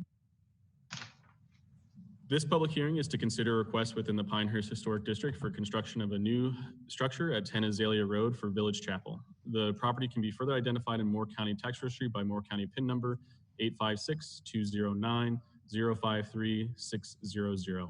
The property owner is the Village Chapel and the applicant is Pete Bogle and the Bogle Architecture Firm. Background on the chapel. The chapel is a historic structure and is very much a part of Pinehurst's rich history. The church was first established in 1898 by James Walker Tufts when he invited his friend Dr. Hale to the first minister of the church and served as the Pinehurst community. The construction of the main chapel building was completed in 1925. Since 1925, the village chapel complex has expanded to include administrative offices dedicated in 1961 and a chapel hall dedicated in 1991. Village Chapel has received 2 previous major COAs. In 2009, a major COA was issued to replace the top 34 feet of the existing chapel steeple. In 2010, a major COA was issued for the construction of a new 16,000 square foot learning center. The 2010 COA expired when no work was performed on the project. The Village Chapel has also received 6 additional minor COAs for their approval. The removal of 5 trees in 2011, addition of a wood louver in 2012, addition of outdoor lighting in 2012, addition of brick sidewalk in 2013, addition of paved driveway in 2013, and repairs to a roof in 2017. The Village Chapel is located in the heart of the historic district, directly adjacent to the Village Green, and is listed as a contributing structure within the National Historic Landmark Survey. Village Chapel is not part of the Village Green. It is a separate and individual dedicated and privately owned piece of property. The National Historic Survey has listed multiple adjacent properties that are historic as well. 60 Village Green was built in 1911, is a 2-story dwelling shingle clad, and it is a contributing structure. 40 Village Green was built in 1960. It's called the Whispering Pines. It was built by Dr. James Brown.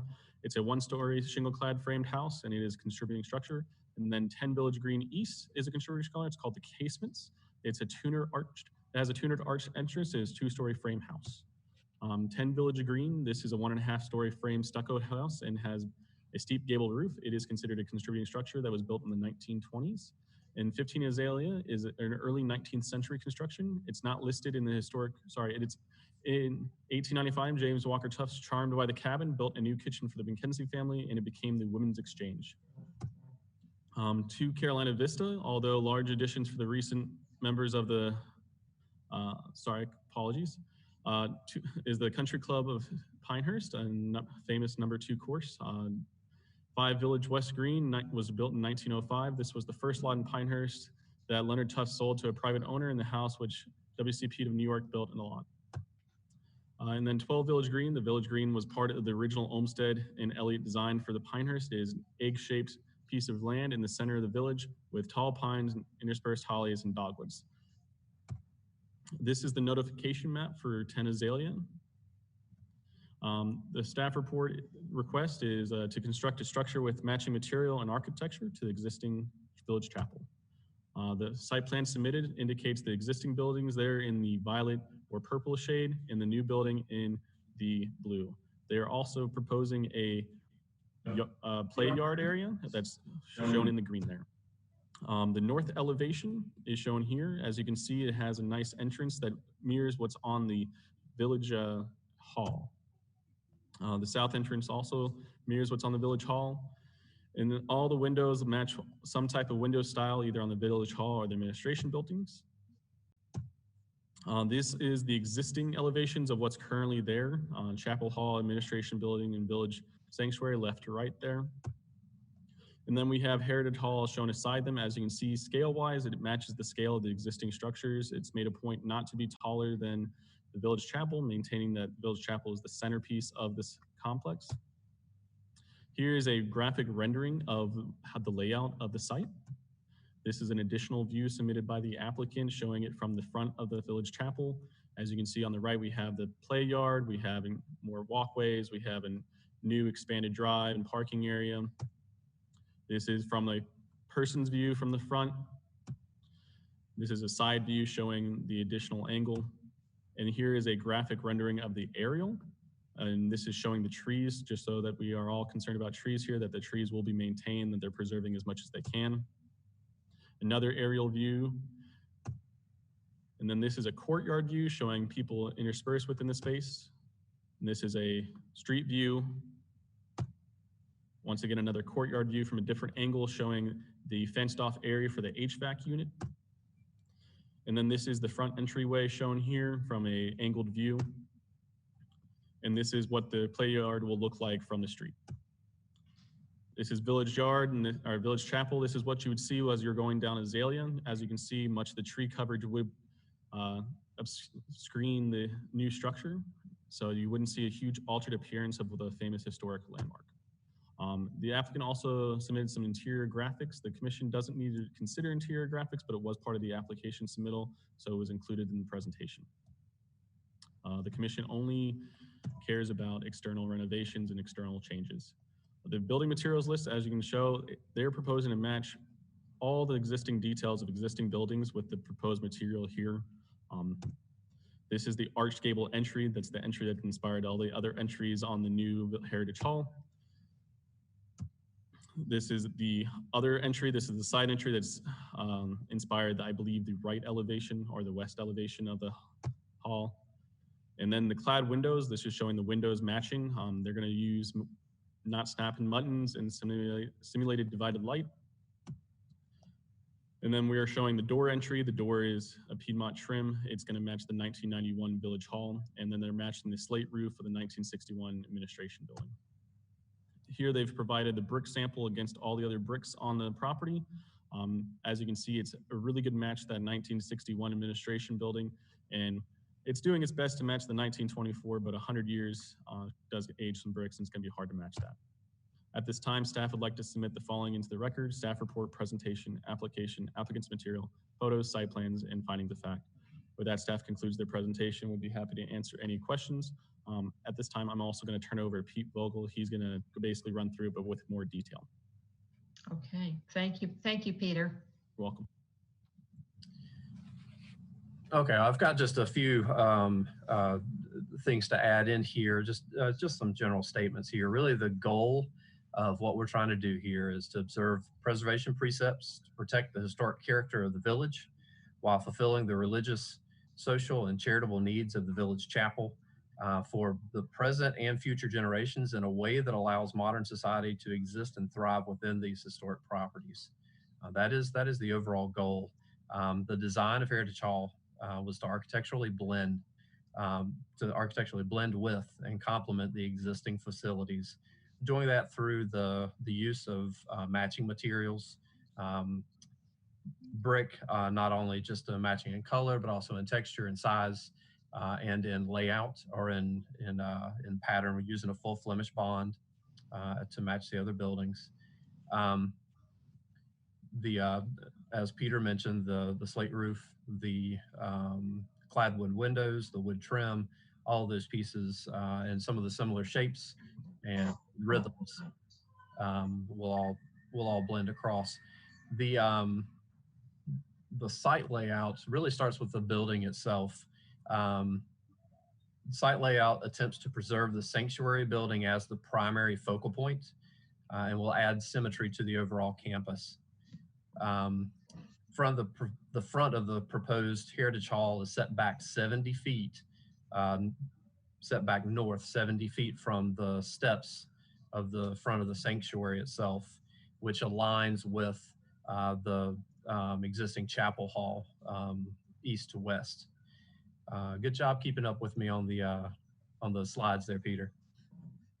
We're also allowing where we set to the side, set to the east 42 feet clear to what is the westmost wing on the Heritage Hall, which creates an opening of about 58 feet from the main body of the Village Chapel to the main body of the Heritage Hall.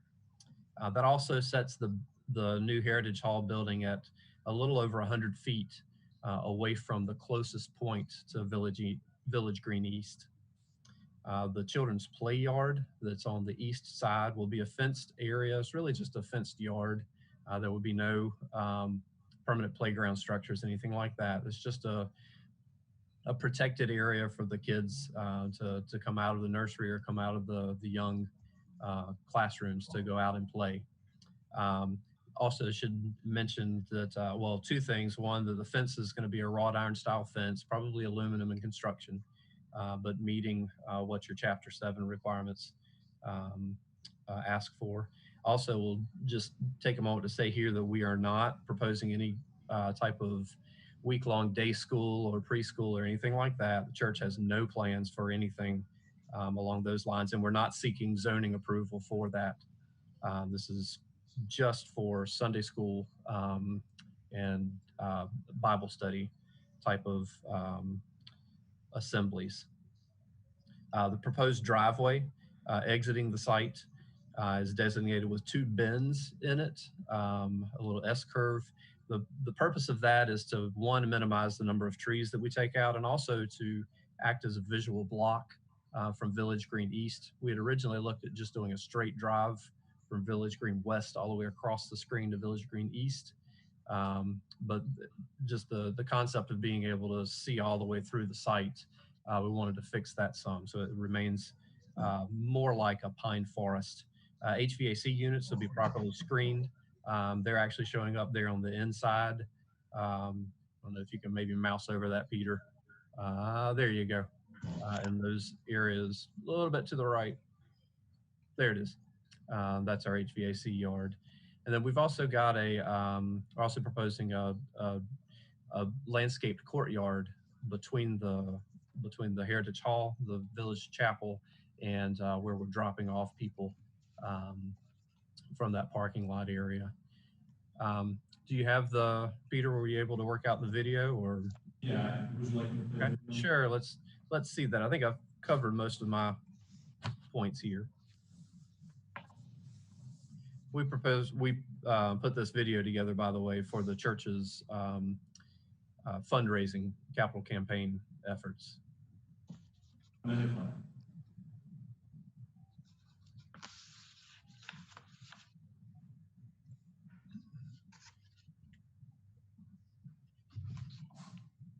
It's a little jumpy, but it gives you some sense of a third dimension, really, to be able to see how well it fits into the campus itself.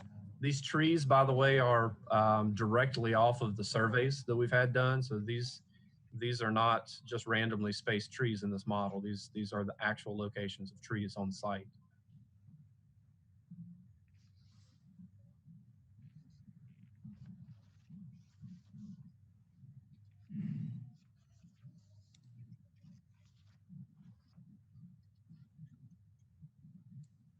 You can see the children's play yard on the right there.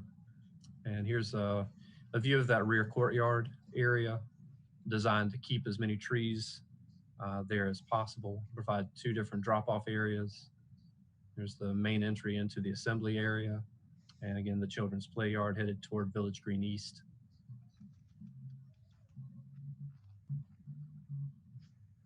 And a view back from Village Green East into the site. And then my logo. So I believe that's most everything, or the short version anyway, of our presentation. And I've, of course, submitted a good bit of information to you guys, and be glad to go over any of it that you have questions on. So commissioners, do you have any questions for Mr. Bogle? I have a question for Peter, not for Mr. Bogle. Surely. Yes, sir. Peter, in the application we heard for 165 Barrett, you cited section 7.C.4 with regard to the trees. And we had quite a discussion about that, and Molly raised that in a slightly different sense with one of the new housing applications. I think it was Fields Road. Mm-hmm. Is there any reason that is not cited in this application, or why why should not be something that we would consider. So it's not citing the application because there's an assumption made that the building footprint that's being proposed, where the existing trees are, will be coming out. So when you approve this project before you, you are essentially approving the clearing of the lot to build that said building. We do want to protect mature trees, and as the applicant stated, they specifically designed portions of the project, the S-curve of the driveway, to take that in consideration. They made a nice video to show you how mature trees will be implemented within their design. But the reason why we didn't talk about it comes down to that if you guys approve the structure as it is proposed, trees are going to have to come out. Make a couple of comments on that. As proposed, 47 trees will be required to be removed. 40 of those are pine trees. We do already have our the red cockaded woodpecker survey has been completed and approved. And to give you some idea of the overall percentage, there are roughly 430 trees across this 4.5 acre site. Right, and listen, I knew before I even opened this application that from an architectural standpoint, it would be done beautifully, and it has been.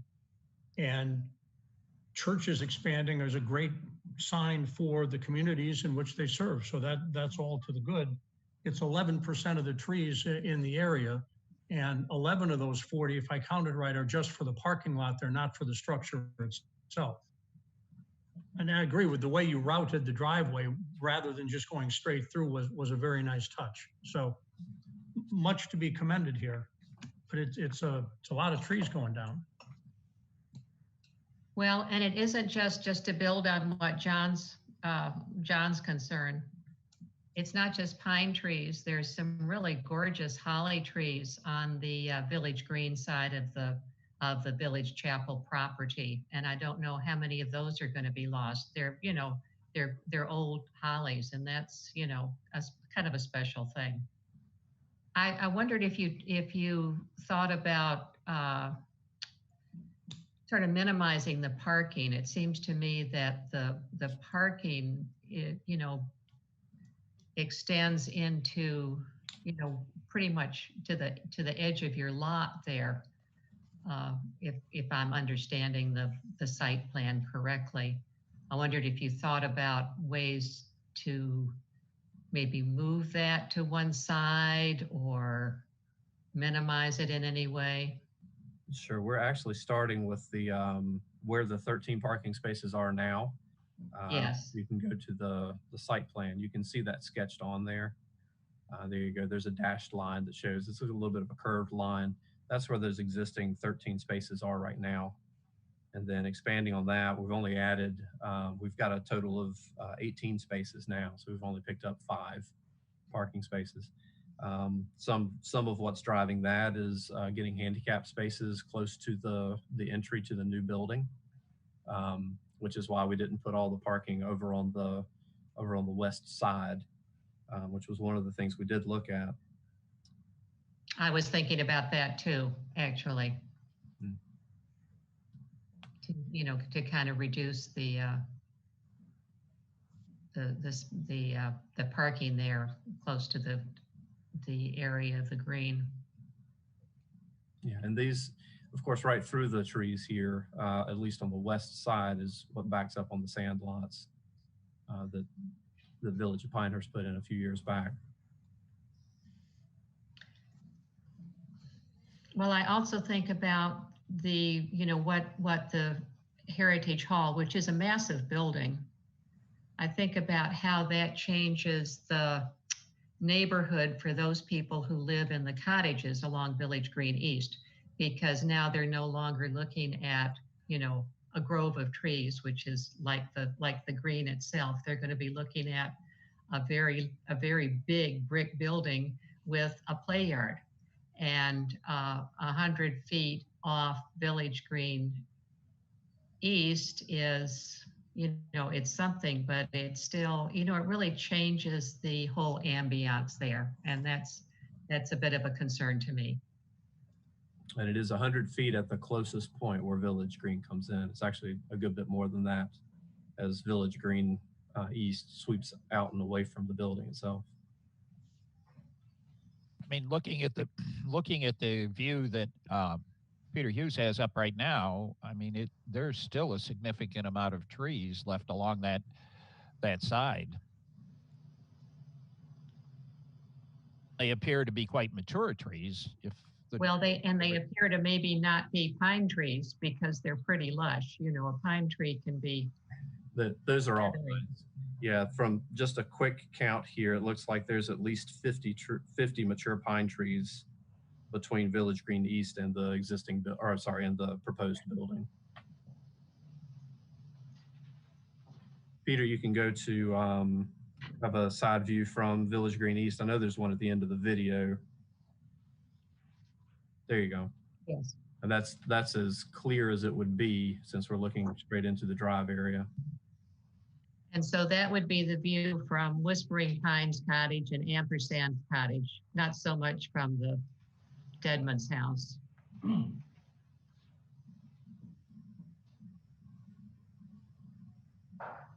It's a big building.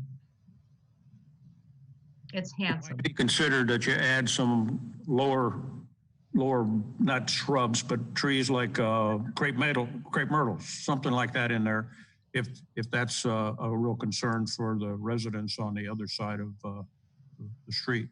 It's a possibility. We could certainly do some landscaping around that, especially the play yard area. That would be very appropriate. Right. We'll be doing some landscaping around the building foundation. That's in plans. One of the comments that I just got back from the TRC meeting with the village was that we need to add a landscape buffer along Village Green East. I was also the architect on the Community Presbyterian project that's just been completed here recently.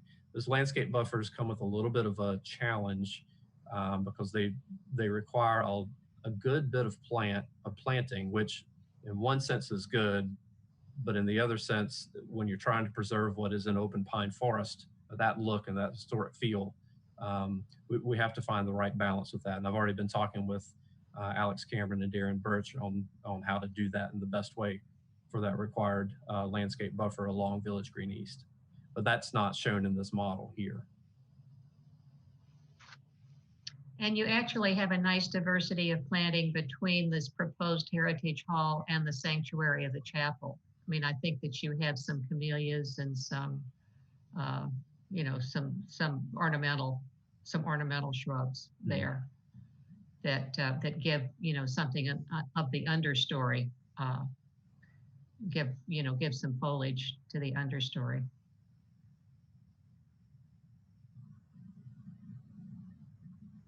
Peter, how important do you view the expansion of the parking lot to be to gain the 5 spaces? I would view it to be pretty important considering that they're doing it to meet handicap regulations. 5 spaces, 13 spaces, it's not a huge increase. We're talking 30% roundabouts. Right, is that handicap space requirement because you need more spaces because of the building, or you want more spaces because you expect more use of the building? It would probably be both. I haven't looked at the numbers because I'm not on that part of the review. But the new building with increased square footage, we have an increased requirement for number of handicap spaces according to our PDO, but they could also be producing more because we are a more elderly community and they are just serving their community best by putting in more handicap spaces than may be required. Yeah, that's actually more what it is. We are actually, the PC zoning district that we're in is parking exempt. So we don't have to provide any additional parking spaces per the PDO. However, functionally, and to meet some of my handicap code requirements from the building code side of things, yes, I do need a handicap or a couple of handicap spaces closer to the main entry of this new building.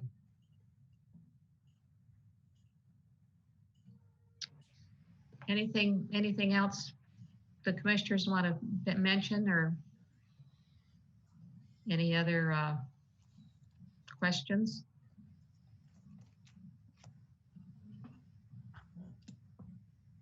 Well, then I guess we're ready to make a motion.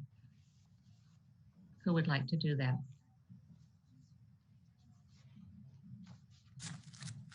It's Eric. I can make a motion. Eric, thank you.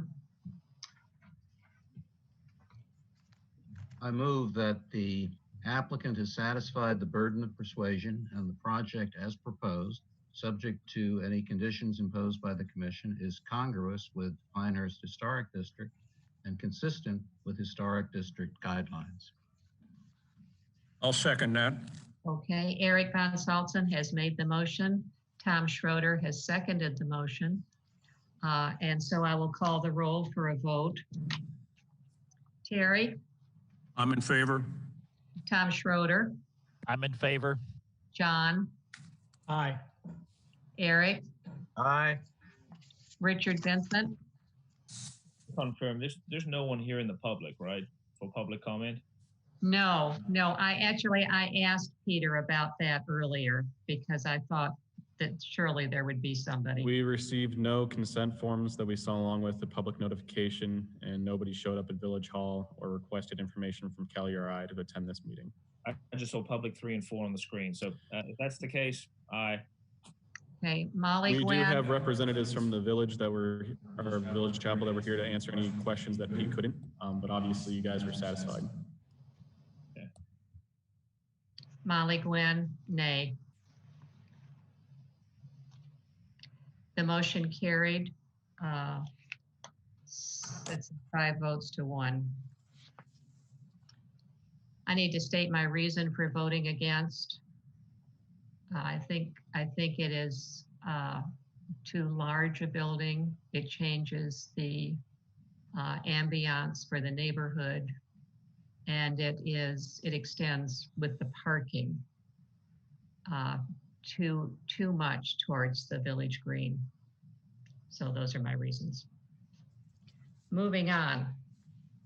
I need a motion to leave the public hearing and re-enter the regular meeting. So moved. Second. Tom Schroeder made the motion. Who seconded? Terry? John Taylor. John Taylor, thank you, John. The next order of business is to review the normal maintenance and minor work items. Any comment on that? I would say that the new paint at the Vincent residence looks good. Pretty color. And congruous as well. Yes, yes. We seem to be in a, in a white and gray trend now, except for the dark one on Linden. And I need to make a couple of announcements before we adjourn the meeting. And that is that Village Council appointed a new chair for the HPC, and the new chair is Eric Von Salzen. So I will be retiring after this meeting and handing the gavel over to Eric. And he will do a very capable and careful job. I know it. We also, Village Council also appointed 2 new commissioners who will take, my seat and Jim McChesney's seat, because Jim is also retiring after this meeting. One of them is Ann Lucy, who lives on Palmetto. She's a historic district resident. She has restored a number of old houses. She started in Maine and she kind of worked her way down through Virginia and finally arrived here in Pinehurst. Yes. Her career was in, basically she was a lawyer and she worked in a government affairs position at the CBS Corporation in Washington, and also for the FCC for a time in Washington. So you will, I think, enjoy working with Ann when she arrives in June. And the second appointment was David Herring, and David Herring is a retired architect. He had his practice in Reston, Virginia, and he established his own firm, and you can go online and see his website, Herring and Trowbridge Architects. He says he's retired, and now, so he's retired, but he's building his own house in Pinewild. But I think he will add some wonderful expertise to the commission. And it has been an honor and a pleasure to work with you all. Thank you very much. Thank you. Molly, I'd like to make a motion Yes. on behalf of the Historic Preservation Commission. I'd like to thank and commend our departing members, Molly and Jim, for their exemplary service on this public body over the years. It's been a great pleasure serving with you and under you. Thank you very much. Second the motion. Well, I'm sure I'll turn up from time to time, certainly when there are interesting cases that, you know, might need some public comment. So Eric, don't forget to ask for the public comments. I won't. The meeting is adjourned and, oh, no, first, the next meeting date is June 25th. Thank you. And the meeting is adjourned. Do we need a motion? Motion to adjourn. Thank you. Second. John Taylor made the motion to adjourn, and second, I did. Terry. Terry Lurz. Thanks very much. All in favor? Yeah. Aye.